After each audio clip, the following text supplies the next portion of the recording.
बिस्मिल्लाहिर्रहमानिर्रहीम। अस्सलाम वालेकुम नाज़रीन, दुनिया न्यूज़ पर आप देख रहे हैं प्रोग्राम नुक्ता नज़र। मैं हूं आपका मेज़बान मोहम्मद अजमल जामी। स्टूडियोज़ में तशरीफ़ रखते हैं जनाब मुजीब रहमान शामी साहब। आज दो अहम मामलात जिन पर आपसे गुफ्तगू हमने करनी है, ख़बर देनी है, तज़िया देना है। एक तो कौमी सियासत है, कौमी असम्बली में जो फ़ाइनेंस बिल की शिकवर मंजूरी हुई, अपोजिशन कहाँ गायब रही, और दूसरा आज सिंध असम्बली में क्या होता रहा, जो कि पिछले कई रोज़ से होता जा रहा है। कुछ दिन पहले तक तो हम कौमी असम्बली में जो मार कुटाई, गालम गलोच और कल्चर का डिस्प्ले था, वो उसका रोना रो रहे थे, लेकिन यही सब कुछ हमें सिंध असम्बली में भी अब देखने को, सुनने को मिल रहा है। आज 8 अरकान ऐसे हैं पाकिस्तान तहरीक इंसाफ के, जहाँ पर सिंध असम्बली में उनके दाखिले पर पाबंदी आयद की है स्पीकर ने, क्योंकि कल वो चारपाई लेके इलामती जनाजा निकालने आ गए थे हुकूमत का। आज ढोल बाजे के साथ आए, गेट्स बंद हुए, तो फिर दरवाज़ों को फलांगने की कोशिश की गई, दीवारों को फलांगने की कोशिश की गई। और यही नहीं बल्कि फिरदौस शमीम नकवी साहब, जो साबिक अपोजिशन लीडर हैं पाकिस्तान तहरीक इंसाफ के सिंध असम्बली में, उन्होंने अपनी नशस्त मुस्ताफ़ी होने का ऐलान किया है। क्यों, उन्हीं से बात करेंगे। और दूसरा हम मामला अफ़गानिस्तान की तेज़ी से बिगड़ती सूरत हाल के हवाले से। आज अहम ख़बर यह है कि भारत और तालिबान के जो रवाबित हुए, कितनी बार हुए, कहाँ हुए, उसमें तालिबान ने क्या शराइत रखी, पाकिस्तान के हवाले से क्या बात हुई, एक्सक्लूसिव डिटेल्स आज प्रोग्राम में आपके साथ शेयर करेंगे इस हवाले से। सबसे पहले सर, एक सुर्खी आपको दिखा रहा हूँ मैं, जो ख़बर छपी जब बिलावल भुट्टो जरदारी साहब और शहबाज शरीफ साहब मिले बजट के हंगाम। तो सुर्खी नशर कीजिएगा, जिसमें दोनों रहनुमाओं ने इस अज़्म का इआदा किया कि बजट के ख़िलाफ़ डट कर खड़े होंगे, बजट पास नहीं होने देंगे, क्योंकि ये IMF का मंजूर नज़र बजट है। लेकिन फिर ये सुर्खी आप देखिएगा, will give tough time to government not let budget pass. हम बजट पास नहीं होने देंगे, ये कहा शहबाज शरीफ साहब ने। टफ टाइम देंगे नहीं, साथ ये भी कहा विल नॉट लेट, ये भी कहा ना, सुर्खी का हिस्सा है सर। भाई दीवाने की बढ़ है, कैसे उनकी होगी ना, हमारी तो नहीं है। मैं तो वो बता रहा हूँ जो उन्होंने कहा। फिर आज ये हुआ कि आज ये शिकवार फाइनेंस बिल मंजूर हुआ, और बिलावल भुट्टो जरदारी ने फिर इस पर क्या शिकवा किया, वो सुनिए। जब स्पीकर साहब ने वॉइस वोट लिया था, मैं खुद खड़े होकर उस वॉइस वोट को मैंने चैलेंज किया, मगर स्पीकर साहब ने रूल्स का खिलाफ वर्जी करते हुए, नेशनल असम्बली का तकद्दुस पमाल करते हुए, मैंने चैलेंज को इग्नोर किया। They were supposed to produce their members, जो उसके हक में वो गिनते कि कितने मेंबर्स ने फेवर किया इस बजट को और कितने मेंबर्स ने इस बजट का अपोज किया। जहां तक हम समझते हैं कि ये अब एक इलीगल प्रोसेस हो गया है। मैंने इसीलिए स्पीकर साहब को एक ख़त भी लिखा है, जिसमें मैं वो रूल्स को भी कोट करता हूँ। सर, मैं अपना जमात के लिए जवाबदेह हूँ जी। ये शिकायत है कि कुछ MNAs आज नहीं थे कुछ जमातों से, और ये एक बुरा मैसेज भेजता है, पाकिस्तान को बुरा मैसेज जाता है। और बेहतर होता अगर पूरा तादाद में मौजूद होते, लेकिन अगर स्पीकर साहब, जब मैंने चैलेंज किया, मेरा गिनती नहीं करवा सकते, तो अगर वो मौजूद भी होते, स्पीकर साहब के उनके गिनती में शामिल। सर, ये 172 की मेजॉरिटी से 138 के मुकाबले में तहरीक इंसाफ ने फाइनेंस बिल की जो तहरीक थी ये मंजूर करवाई थी। उसके बाद शिकवार जब फाइनेंस बिल की मंजूरी का अमल आया, तो उसमें इब्तदाई तौर पर 14 नून लीगी अपोजिशन रहनुमा मौजूद नहीं थे। फिर आहिस्ता आहिस्ता शिकवार जब मरहला जारी रहा, तो अभी तक जितने भी सहाफ़ियों से मैंने बात की जो कौमी असम्बली मौजूद, उन्होंने बताया कि फिर 84 में से 70 के करीब नून लीगी रहनुमा जो थे वो ईवान से जा चुके थे जब आखिरी शिक तक बारी पहुँची। तो ये बिलावल साहब कहते हैं कि मैं अपने बंदे सारे लेके आया, माँ सिवाय 2 जो कि कोविड का शिकार है। तो ये अपोजिशन को हुआ क्या है? देख लिया उन्होंने कि हुकूमत के पास मेजॉरिटी है। देखिए, हुकूमत के किसी इत्तेहादी ने बगावत का परचम बुलंद नहीं किया। ख़ुद जो अपने बागी थे, जहांगीर तरीन साहब का ग्रुप, जो राजा रियाज साहब बड़ी धुआंधार प्रेस कॉन्फ्रेंस करते थे, उन्होंने भी ऐलान किया कि हम हुकूमत के साथ हैं। तो अब किस बरते पे तत्ता पानी, नज़र आ गया कि भी मेजॉरिटी उनके पास है, तो इसलिए अरकाने असम्बली बैठे या रुखसत हो जाए, एक ही बात है। तो फिर मान लें इस बात को, दावे ना किया करें। नहीं मान, ये तो मानी हुई बात है। दावे ना किया करें, हम बजट को पास नहीं होने देंगे, खड़े हो जाएंगे, मुश्तरका हिकमत अमली लाएंगे। ऐसा ही होता है, जैसे अब आप अपना शोर शराबा करते रहते हैं अपने प्रोग्राम में, चले वो भी करते हैं बेचारे। वैसे आपने तावील अच्छी दे दी नून लीग को जवाब के लिए। नहीं, तावील का मसला नहीं, हकीकत का मसला चले। जब उनके पास अगर मेजॉरिटी होती तो हुकूमत बना चुके होते। और खुद हमारे प्यारे बिलावल भुट्टो जरदारी कह रहे हैं कि मुस्लिम लीग नून के इतने लोग गैर हाजिर थे, तो भाई उसके बाद वो गिनती 100 बार करा ले, तो बंदे कैसे पूरे होंगे। तो बात बड़ी हकीकत है कि ऐवान के अंदर जो मेजॉरिटी हासिल है हुकूमत को, वो जूं की तू है। ये साबित हो गया। ये साबित क्या हो गया? ये हकीकत है। तो फिर दावे क्यों करते हैं? बहुत दावे, तो ये तो पॉलिटिक्स का हिस्सा है। तो ये अजीब बात है सर। कंटेनर पर चढ़ के दावे कर दे, बस ठीक है। चले, ये संजीदगी ये नून लीग के शिकवार मरहले पे जब बात करनी थी 70 लोग गायब हो गए। ये लहू गर्म रखने का है एक बहाना, बस पलटना, झपटना, झपट कर पलट। नून लीग के लिए, नून लीग हो या पीपल्स पार्टी हो, चले सब इसी तरह झपटते पलटते हैं। ठीक है, आप अहम स्टोरी की जानिब आ जाते हैं। ये तो बात ही आपने खत्म कर दी ना, अपना दिमाग में लड़ाया नहीं रही सर। फिर कुछ नहीं, अगर सारी मुस्लिम लीग नून आके उल्टी खड़ी हो जाती, शहबाज शरीफ साहब भी 2-3 दफा खड़े होते अपनी सीट से, तब भी नतीजा यही निकलना था। नतीजा ये निकलता, लेकिन इम्पैक्ट कुछ और जाता। कुछ नहीं इम्पैक्ट ये मालूम होता कि अपोजिशन मौजूद है, अपोजिशन डट के खड़ी है, अपोजिशन ने जो कहा था करने को तैयार है और नजर आ रहा है। हर बार जब गिनती होती, हर बार शिकस्त होती, तो उसका क्या नतीजा? तो फिर इसका मतलब है पार्लियामान में न रहे आप? नहीं, ऐसी बात नहीं है। ये ऐसे होता है, ऐसी मेरे नजदीक इसकी कोई अहमियत नहीं। आगे चलते हैं, अहमियत कहाँ मिले? आपने बिलावल भुट्टो जरदारी को ज्वाइन कर लिया, वो अब इतना शोर मचा के आज़ाद कश्मीर में आए हैं, उससे पहले गिलगित बल्तिस्तान में हलकान हो रहे थे। अब फवाद चौधरी साहब कहते हैं आपने बंदे ही सारी सीट पे खड़े नहीं किए पूरे के पूरे। तो ये तो पॉलिटिक्स जो है शोर शराबे का नाम है। वहाँ आज़ाद कश्मीर में तो 4 वज़रा हैं, एक मुशीर हैं सदर के और 2 MPAs हैं, वहाँ MLAs हैं जो इलेक्शन से कबल ही PTI से नाता बांध चुके हैं। एक तो बेचारे अल्लाह को प्यारे हो गए, यानी एक्सीडेंट में, उनके मुशीर भी थे मेरे ख्याल शायद। और देखिए इस वक्त ये असल में जो बरसर इख्तिदार जमात है उसको एक एज हासिल होता है।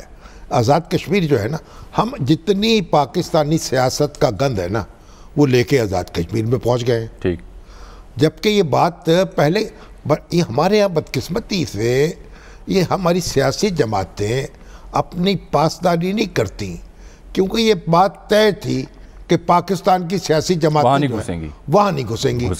पीपल्स पार्टी ने पहले सबसे पहले अपनी ब्रांच कायम की, फिर मुस्लिम लीग नून जो है, जब मुस्लिम कॉन्फ्रेंस से उनका फटा हुआ, फिर उन्होंने जनाब अपनी ब्रांच कायम कर दी, अब PTI की ब्रांच कायम हो गई। तो अब वहाँ जाकर जो चीखम धाड़ होती है, कश्मीर की नौयत बिल्कुल मुख्तलिफ है, वहाँ कोई वो अपोजिशन का सूबा नहीं है, कश्मीर की किस्मत का भी फैसला होना है। वो एक आज़ादी की जद्दोजहद कर रहे हैं। इस मौजूद पे फिर ज़्यादा प्रोग्राम इसलिए पर एक बाकी तो फिर बढ़के हैं, तो इसमें क्या हर्ज है? लेकिन आज साबिक opposition leader Sindh assembly Tehreek Insaf के सीनियर रहनुमा 1995-96 से पाकिस्तान तहरीक इंसाफ के साथ हैं फिरदौस शमीम नकवी साहब, उन्होंने अपनी नशस्त 101 PS उससे भी मुस्ताफ़ी होने का ऐलान किया है। इससे पहले वो रवां बरस जनवरी में भी अपोजिशन लीडर के तौर पर मुस्ताफ़ी हो चुके थे। तो आज उन्होंने क्या कहा, सुनिए। किसने लगाया ये ताला? किसने लगाया ये ताला? किसने लगाया ये ताला? वो जवाब तो देना, किसने लगाया ये ताला? 3 के पार है, सबको साफ क्यों सूंघ गया? किधर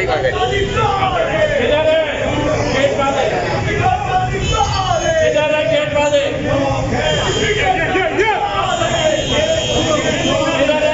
किधर है गेट वाले?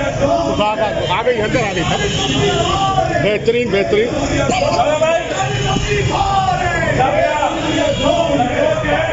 हम गाँव गए, शरीफ पूरी मीडिया कवर कर। और फिर इससे पहले इसके बाद उन्होंने कहा कि मुझे मेरा किरदार अदा करने नहीं दिया जा रहा, जिसकी वजह से वो मुस्ताफ़ी हो रहे हैं। शामी साहब, ये जब से बजट इजलास सिंध असेंबली का जारी है, शोर शराबा है, हंगामा आ रही है। कल अलामती जनाजे चारपाइयों पर लेकर अपोजिशन बिलखुसूस तहरीक इंसाफ आई और आज ढोल बाजों के साथ ही आए और आज दीवारों को भी फलांगने की कोशिश की गई मुख्तलिफ अरकान की जानिब से।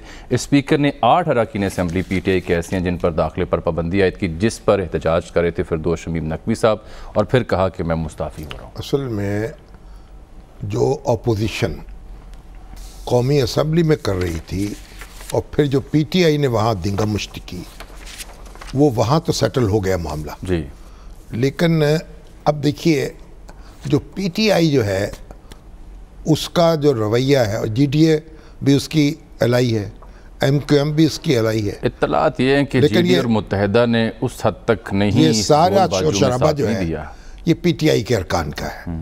तो इसलिए ये जो फिरदौस शमीम नकवी साहब है, हमारे साथ बराह रास्त मौजूद हैं कराची, ये फाउंडर मेंबर है तहरीक इंसाफ के, फाउंडर मेंबर, इंजीनियर हैं पेशे के एतबार से, अमेरिका से पढ़े हुए हैं। वो नजीब हारून जो है वो भी इंजीनियर हैं, वो भी फाउंडर मेंबर है, तो वो भी बदल हो चुके। अब पता नहीं इनको क्या हुआ है। अस्सलाम वालेकुम फिरदौस साहब, बहुत शुक्रिया आपके वक्त का। पहले तो आपको अपोजिशन लीडर के तौर पर मुस्ताफ़ी होना पड़ा या आप हुए, फिर आज आप रुकनियत से भी इस्तीफ़ा दे रहे हैं, क्या वजह बनी को बताएं नाजरीन को, देखने वालों को, अपने वोटर्स को। बहुत बहुत शुक्रिया, और ख़ास तौर पे शामी साहब का जिन जो अलकाब के है। शामी साहब, आपको बिल्कुल यकीन दिलाता हूँ कि मैं बददिल होने वाले लोगों में से नहीं। मैंने 25 साल जो गुजारे हैं इस जमात में, अपना खून पसीना दिया, ये मेरी जमात है। ना मैं इससे कहीं जा रहा हूँ, ना छोड़ के जा रहा हूँ, ना मैं बददिल होता हूँ। ठीक। जो सूरत हाल सिंध असम्बली में इस वक्त मौजूद है वो ये कि 3 साल गुजर चुके हैं। मुझसे मेरे शहर के लोग, मेरे सूबे के लोग पूछते हैं कि आप लोग इस असम्बली में बैठ के कर क्या रहे। आपको ना असम्बलिया में कोई आपको स्टैंडिंग कमेटीज में ली हुई है, ना आपको पब्लिक अकाउंट्स कमेटी मिली हुई है, ना आप लोगों का माइक खुलता है, ना आप लोगों के बिल सामने आते हैं, ना यहाँ बुनियादी जमहूरियत मौजूद है इस सूबे में, ना आपको हमने public accounts committee audit report सारी लिखी है और दिखाई है कि 1992 की रिपोर्ट अभी तक खुली है। यहाँ पेंशन में फ्रॉड हो रहा है, यहाँ बेतहाशा करप्शन है इस सूबे के अंदर, यहाँ नेपोटिज्म है। यहाँ आप अगर जाएं सिंध सेक्रेटेरिएट तो आपको सिर्फ लगता है कि कराची शहर की तो या शहरी इलाकों की तो कोई नुमाइंदगी नहीं है, और उर्दू बोलने वालों को तो बिल्कुल फारिग किया गया। फिर आपने इन वजूहात की बुनियाद पर आज ऐलान किया कि आप अपनी रुकनियत से मुस्ताफी होंगे। जी, आज फिर इसी वजह से इन वजूहात की बुनियाद पर आपने कहा कि आपको किरदार चूंकि अदा करने नहीं दिया जा रहा, लिहाजा आप रुकनियत से इस्तीफा दे रहे हैं। असेंबली के दरवाजे बंद कर दिए गए एमपीएस के लिए। ये तो हद हो गई ना। मगर फिरदौस साहब ये बताइए कि आपने स्पीकर को इस्तीफा दिया है या अपनी पार्टी लीडरशिप को दिया है? मैंने फ्लोर ऑफ द हाउस पे शामी साहब ऐलान किया है, और इंशाल्लाह कल या परसों मेरा रिटर्न रेजिग्नेशन भी जो है वो स्पीकर के पास पहुंच जाएगा और मीडिया की प्रेजेंस से पहुंचेगा। मगर आपने इसकी इजाजत ले ली है इमरान खान साहब से?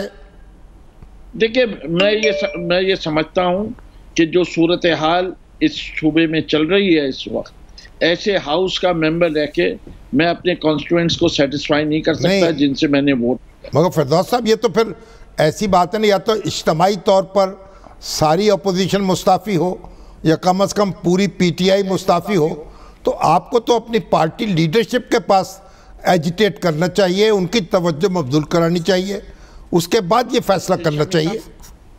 नहीं, आपकी ये राय मुकद्दम, लेकिन मैं जो बात कहना चाह रहा हूँ वो ये है कि जब यहाँ मैंने एक चीज़ देखी है, और ये मैं एक इनफरादी सोच भी रखता हूँ।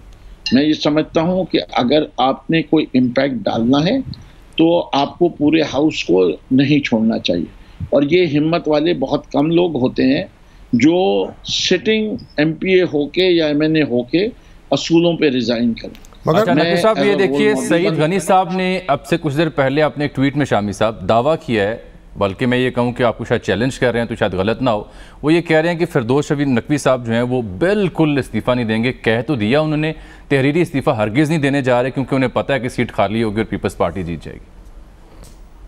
जी, क्या होगा मैंने आखिरी। सईद गनी साहब ये कह रहे हैं आपने एक ट्वीट में कि आपने कह तो दिया है लेकिन आप मुस्ताफ़ी नहीं होंगे, ये उनका दावा है।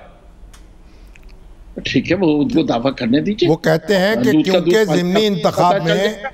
ज़िमनी इंतखाब में पीपल्स पार्टी ये नशिस्त जीत जाएगी, इस वजह से। मैं उनसे को चैलेंज करता हूँ कि मैं नहीं भी खड़ा होऊंगा तो इस ज़िमनी इंतखाब में भी इंशाल्लाह पाकिस्तान तहरीक इंसाफ जीतेगी। और मैं ये भी बता दूं कि यूसी 18 जिसका मैं चेयरमैन था, वहां भी इन्होंने यही दावा किया था जब मैं MP इलेक्ट हुआ कि ये जीतेंगे, और वो वहां भी नहीं जीत सके थे। मगर फैजाज साहब एक बात सुने ना, आप प्रवोक ना हो, मुश्ताइल ना हो, रद्दे अमल में आके फैसले ना करें, और अपनी पार्टी हाईकमान जो है उससे मुशावरत के बाद अपना इक़दाम करें। ये क्योंकि आपकी नशिस्त तो PTI की अमानत भी है ना। जी बिल्कुल है, बिल्कुल है। अच्छा, मैं ये नहीं कहता कि पार्टी की अमानत नहीं है, लेकिन मैं ये समझता हूँ कि इधर की लीडरशिप भी मेरे पास ही रही है और उसमें अंदर है, और मैं समझता हूँ कि कई दफ़ा राय मशवरा लेके कुछ लोगों को फैसला करना पड़ता है, और मैं इसको जानते हुए मैं समझता हूँ कि सिंध की सियासत के लिए बहुत ज़रूरी हो गया है कि आसिफ जरदारी साहब और इनके इस टोले के जो एक आमरीत पसंद टोला है, उसके चेहरे पे से ये नकाब हटानी ज़रूरी है। हमारे लीडर इस वक्त इमरान खान साहब हैं, वो जो जद्दोजहद पूरे पाकिस्तान के लिए कर रहे हैं वो उनको वहां करने दीजिए। अमूमन ऐसी सूरत हाल में जो अपोजिशन लीडर हुआ करता है या पार्लियामानी लीडर हुआ करता है, वो आपकी भरपूर नुमाइंदगी करते हैं, स्पीकर से मिलते हैं, वज़ीर से मिलते हैं और अपने हकूक़ मांगते हैं। तो आपके बाद जो अपोजिशन लीडर है वहाँ पर उन्होंने इन बातों पर तवज्जो नहीं दी, उन्होंने आपकी बात नहीं सुनी, उन तक आपने बात पहुँचाई, वो इस काज में क्या? देखिए ऐसे, देखिए फिर से मैं आपको कह रहा हूँ, ऐसे ऐवान का हिस्सा बन के रहना जिसके अंदर ना आपको स्टैंडिंग कमेटीज मिले, ना आपके बिल पेश हों, ना आपका माइक खोला जाए और आपको वो कठपुतलियों की तरह नचाते रहे, तो मैं समझता हूँ नकवी साहब, क्या आपके इत्तेहादी GDA और मुत्तहिदा भी आपके साथ इस मामले पर हम आवाज हैं? मैं समझता हूँ कि मुत्तहिदा तो बाकायदा ये पिछले बजट सेशन का। नकवी साहब, क्या आप मुझे सुन पा रहे हैं? फ़ोन पे लीजिएगा नकवी साहब को साथ, क्योंकि सर हुआ ये है कि इत्तेहादी हैं PTI के अपोजिशन में, वहाँ पर GDA के नंद कुमार सर, उन्होंने आज जो कुछ हो रहा था ईवान पे उस पर एक और अंदाज से तबसरा किया। वो सुनाना तो मैं नकवी साहब को भी चाह रहा था, लेकिन चलें नाज़रीन और शामी साहब आप भी देखिए।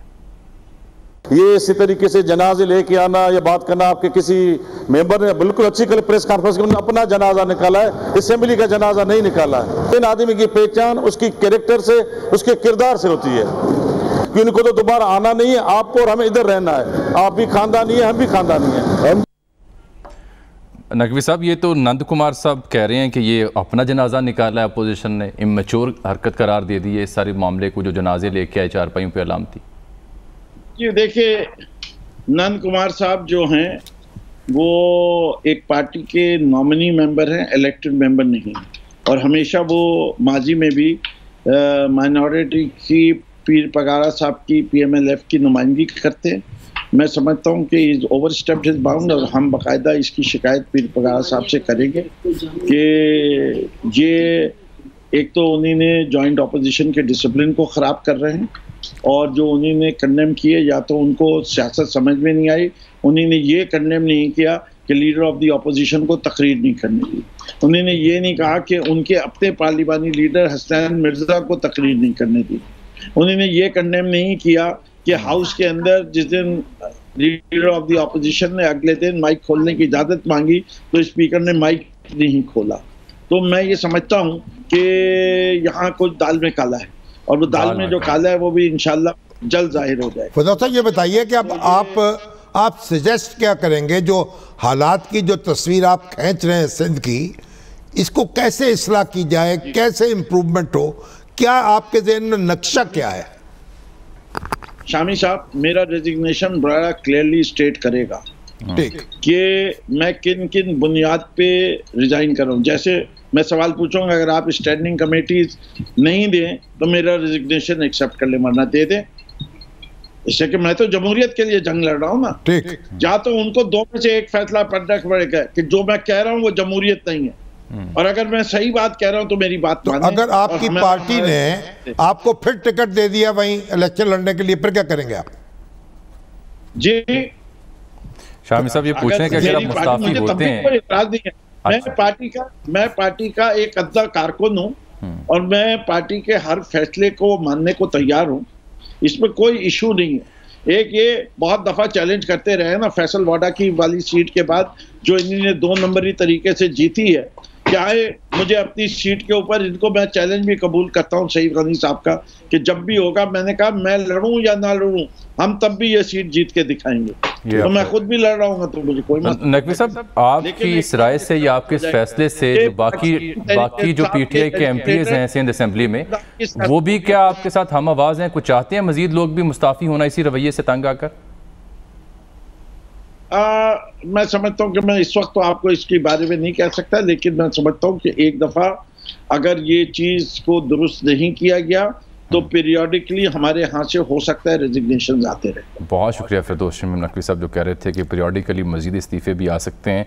हालांकि शामी साहब बार बार अपने तज़िये में ये फरमा रहे थे कि आप हाई कमान को एतमाद में ज़रूर लें, लेकिन सर हुआ ये है कि पहली दफ़ा सिंध असम्बली में बजट पर पार्लिमानी लीडर्स हों, वज़रा हों या अपोजिशन लीडर्स हों, इनकी तकारीर नहीं हो सकी, बार बार इजलास मुलतवी होता रहा है। अब नकवी साहब ने चैलेंज कबूल किया सईद गनी साहब का, वो कह रहे हैं मैं इस्तीफ़ा दूंगा, रीज़न भी लिखूंगा, लेकिन एक नुक्ता वो छोड़ गए हैं, अगर स्टैंडिंग कमेटी की कोई उन्हें मिल गई चेयरपर्सनशिप नहीं, असल देखिए बिलावल भुट्टो जरदारी जमहूरियत का बड़ा दर्स देते हैं, उनको इंटरवीन करना चाहिए, वहाँ अपोजिशन जो है सिंध असम्बली की उसकी बात सुननी चाहिए, और ये कोई बगले बजाने की बात नहीं है कि कुछ शख्स इस्तीफ़ा दे दे, आप उसको रोकें, समझाएं, अफ़ाम व तफ़हीम से काम लें। मुराद अली शाह साहब पर भी लाजिम है, पीपल्स पार्टी यानी बार बार कहती जमहूरियत हमारी सियासत है, उसका मदारा भी करना चाहिए। अपोजिशन के साथ, अपनी अपोजिशन के साथ जो आपका सलूक है उससे भी तो पता चलता है ना कि आप कहाँ खड़े हैं, किन बातों पे यकीन रखते हैं। ठीक सर, एक ब्रेक आ गई है, ब्रेक के बाद इंतहाई अहम मौजू अफगानिस्तान के हवाले से, जिस पर तवातुर के साथ हम प्रोग्राम में गुफ्तगू कर रहे हैं। भारत और तालिबान के जो राब्ते हुए वो कितनी बार हुए, क्या तालिबान ने शराइत रखी, पाकिस्तान के हवाले से क्या बात हुई, अहम तरीन ख़बरें और तज्ज़िया आप जान पाएंगे इस हवाले से। एक ब्रेक के बाद हमारे साथ रहिए। वेलकम बैक नाज़रीन, अफगानिस्तान की सूरत हाल पे हमने आपसे वादा किया था कि ताज़ा खबर आप तक पहुँचाएंगे भारत अफ़गान तालिबान के रवाबित के बारे में। तो तारिक हबीब साहब सीनियर सहाफ़ी इस वक्त स्टूडियो में शामिल साहब तशरीफ़ रखते हैं, इस मामले पर गहरी नज़र रखते हैं। जो तालिबान के तर्जुमान हैं उनसे भी इनका रब्ता रहा और इस बारे में इन्होंने मालूम किया कि ऑफिशियल सूरत हाल है क्या। तो इत्तला ये है कि 4 बार कोशिश की गई भारत की जानिब से, लेकिन फिर क्या हुआ और जयशंकर साहब की जो मुलाकात की कहानी सामने आती है वो क्या है, इन्हीं से जान लेते हैं। तारिक साहब, ये क्या सूरत हाल है तालिबान और अफ़गानिस्तान की, भारत की राब्तों की? देखिए जामिल साहब, ये भारत ने सबसे पहले जब मुज़ाकरात हो गए थे अमेरिका और तालिबान के, उसके बाद भारत की एक स्ट्रेटजी में वाज़िया चेंज आया था। वो उसका झुकाव तालिबान की तरफ हो गया था, लेकिन वो खुलकर जो है वो सामने नहीं आ रहे थे। अब जब 1 मई से अमेरिका ने जाना शुरू किया, तो उसके बाद भारत जो है वो मुसलसल राब्ते कर रहा था कि किसी तरीके से तालिबान से जो है वो रवाबित उसके बहाल हो जाएं। लेकिन चूँकि उसका माजी जो है वो मुसलसल तालिबान मुखालिफ रहा था, इसलिए उसे शदीद मुश्किलात का सामना करना पड़ रहा था। अब हुआ ये कि 4 दफ़ा तालिबान ने निचली सतह पर प्राइवेट अपने जो राब्ताकार थे उनके ज़रिए राब्ता करने की कोशिश की, और दिलचस्प बात यह है कि एक दफ़ा भारत ने कोशिश की और एक दफ़ा भारतीय सहाफ़ियों का वफ़द भी वहाँ गया, लेकिन दोहा कतर कतर गया, लेकिन कतर शुरा के अरकान ने, कतर तालिबान जो शुरा है उसके अरकान ने वाज़े तौर पर मुलाकात से मना कर दिया। पहला तो उनका जो है वो वाज़े मौक़िफ़ ये था कि भारत की तरफ से कोई सरकारी सतह पर हमसे राब्ता होगा तो हम सोचेंगे। फिर जयशंकर साहब गए। अब जयशंकर साहब ने जो राब्ता किया है उस पर भी तालिबान शूरा सिर्फ ये कह रही है, जो हमारे ज़राए हैं वो सिर्फ ये कह रहे हैं कि ये एक आम राब्ता था, इसे बाकायदा मुलाकात नहीं कहा जा सकता। इसलिए तालिबान ने ना कोई प्रेस रिलीज़ जारी की है, ना उनकी ऑफिशियल वेबसाइट ने इस हवाले से कोई बयान जारी किया है। अलबत्ता ये ज़रूर कहा जाता है गैर मुसद्दिक़ा ज़राए से कि इसमें मुल्ला बरादर, मुल्ला खैबरुल्लाह, मुल्ला बरादर जो हैं वो मुल्ला बरादर और खैरुल्लाह शामिल थे। तीसरा नाम जो आ रहा है वो कंफर्म नहीं है, शेख दिलावर साहब का नाम कंफर्म नहीं है। अच्छा, उसमें हुआ ये है कि मीडिया आउटलेट जो इंडियन है वो तो पाकिस्तान के हवाले से मुज़्ज़ात खबरें कर रहे हैं कि जी तालिबान के साथ हमारी ये बात हो गई, पाकिस्तान के हवाले से हो गई, लेकिन हमारे ज़राए ये कहते हैं और मुसद्दक़ा ज़राए ये कहते हैं कि ऐसी कोई बात नहीं हुई, बल्कि इनिशियली तौर पे तालिबान ने इंडिया को वाज़े कर दिया है कि आपका जो माजी का किरदार है उसकी बुनियाद पर हम आप पर एतबार नहीं कर सकते, हम आपको पहले देखेंगे कि आप जो है वो कितने गैर जानिबदार रहते हैं, उसके बाद मुज़ाकरात के सिलसिले को आगे बढ़ाएंगे। ये अभी जो राब्ता हुआ है ये इंतहाई मुख्तसर नोयत का था, मुख्तसर वक्त का था। इसे बहुत ज़्यादा बढ़ा चढ़ा के बयान करना और इससे उम्मीदें वाबस्ता कर लेना और इस हवाले से कि प्रोपोगंडा शुरू कर देना, ये मेरे ख्याल में ठीक नहीं है। हमें इंडिया का माजी भी देखना चाहिए। तो तालिबान ने शर्त रख दी है, तालिबान ने शर्त रख दी है आप जितना इम्पार्शियल गैर जानिबदार रहेंगे उसकी बुनियाद पर तय होगा कि आपसे कितना रब्ता। हम मॉनिटर करेंगे और उसके बाद हम जो और पाकिस्तान के बारे में कोई बात नहीं, पाकिस्तान के बारे में कोई बात। यही वजह है शायद कि जो मोहित यूसुफ साहब कल रात एक इंटरव्यू में कह रहे थे ना, उनसे जब बार बार पूछा गया तो उन्होंने कहा कि भारत तालिबान राब्तों से हमें कोई तशवीश नहीं है और भारत से पूछना चाहिए कि फिर तालिबान ने इतने रवाबित के बाद क्या जवाब दिया, उनको शर्मिंदगी होगी। देखिए, पहली बात यह है कि तालिबान एक हकीकत है अफगानिस्तान में, और अमेरिका ने भी उसका एतराफ़ किया है, दूसरे मुल्क भी इसका एतराफ़ कर रहे हैं। अगर इंडिया के उनसे राब्ते होते हैं, बातचीत होती है, तो इसमें कोई परेशानी की बात नहीं है। ये तालिबान को भी ये हक हासिल है और इंडिया को भी ये हक हासिल है। दुरुस्त बात शाम साहब। लेकिन ये कहना कि तालिबान जो है वो पाकिस्तान के खिलाफ कोई हमनवाई करेंगे इंडिया की, ये मुमकिन नहीं है। और तालिबान का जो मजाज है, जो उनके नज़रियात हैं और जो एक भारत के साथ तारीख़ी रवाबत है, उसकी वजह से हमें कोई परेशानी लाहक नहीं होनी चाहिए। हाँ, एक भारत को बातचीत होनी चाहिए। भारत को अगर कोई अच्छा किरदार अदा करता है और कोई सुलह सफाई की बात करता है और कोई अफ़गानिस्तान में अपनी की जाने वाली गलतियां जो हैं उनका अजाला करने की कोशिश करता है, तो इसमें खित्ते के लिए इसमें कोई तफ्शीश की बात नहीं। बिल्कुल ठीक है शाम साहब। एक नुक्ता और है, वो ये है कि एक राय ये पाई जाती है कि चूंकि भारत की ओवर दी ईयर्स 20-25 सालों में बड़ी भारी सरमायाकारी रही है अफगानिस्तान में और फौजियों की तरबियत के लिए भी अब कई अरब डॉलर्स को फ्राहम कर रहा है, तो उन जो मफादात हैं उनके तहफ़्फ़ुज़ को यकीनी बनाने के लिए वो तालिबान के साथ ऐसा रब्त कायम करना चाहते हैं कि अगर मुस्तकबिल में कोई भी सूरत हाल हो तो उनको यकीन हो कि जी आप हमारी सरमायाकारी या हमारे मफादात को उस हद तक हिट नहीं करेंगे जैसे आप क्यों कर रहे हैं। अगर देखिए, एक है पाकिस्तान के खिलाफ महाज बनाना, सही है, एक है अपने तौर पर कोई ताल्लुक कायम करना जी।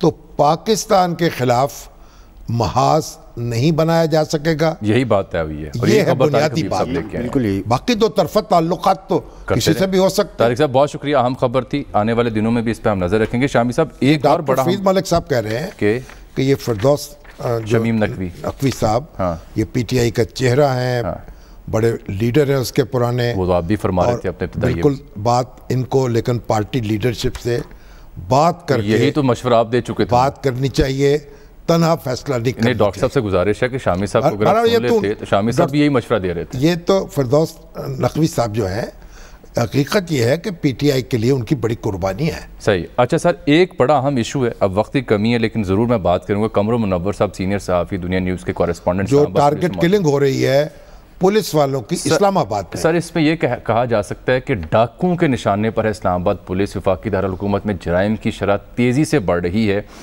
5 माह के दौरान 4 पुलिस एहलकार और 6 ताजिर जो हैं वो लुक़मा अजल बन चुके हैं ऐसी वारदातों की वजह से। वजह क्या है, कमरुल मुनव्वर साहब से जान लेते हैं। कमर साहब, डेटा क्या बताता है, क्यों वारदातों में इजाफा हो रहा है, क्यों पुलिस एहलकार ही टारगेट पे आ रहे हैं और बाकी जराइम बढ़ने की वजूहात सामने क्या आ रही हैं?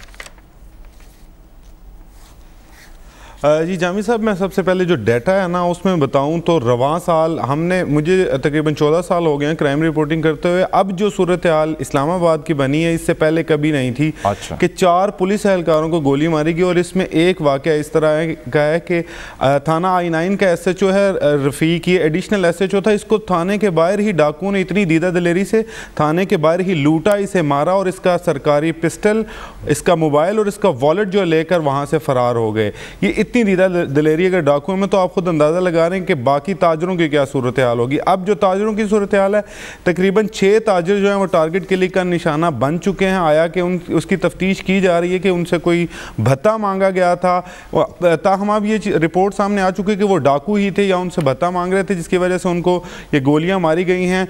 3 इलाके जो हैं, ख़ास तौर पर लोई भेर का इलाका, ये रूरल जोन में आता है, तरलाई का इलाका। गुज़श्ता रोज़ तरलाई के इलाके में एक ताजिर जो थे उनको गोलियां मारी गई हैं और मौका पर ही उनकी डेथ हुई। उसके बाद जो लोई भेर का इलाका, वहाँ पर भी एक मशहूर ताजिर जो थे उनके सर में 6 गोलियां मारी गई और वो भी मौका पर उनको। गोया ये दहशतगर्द नहीं है, ये डाकू हैं। जी शामी साहब, बिल्कुल ये डाकू हैं और ये इतनी दीदा दिलेरी के साथ वारदातें दंदनाते फिर रहे हैं इस्लामाबाद में करने के बाद।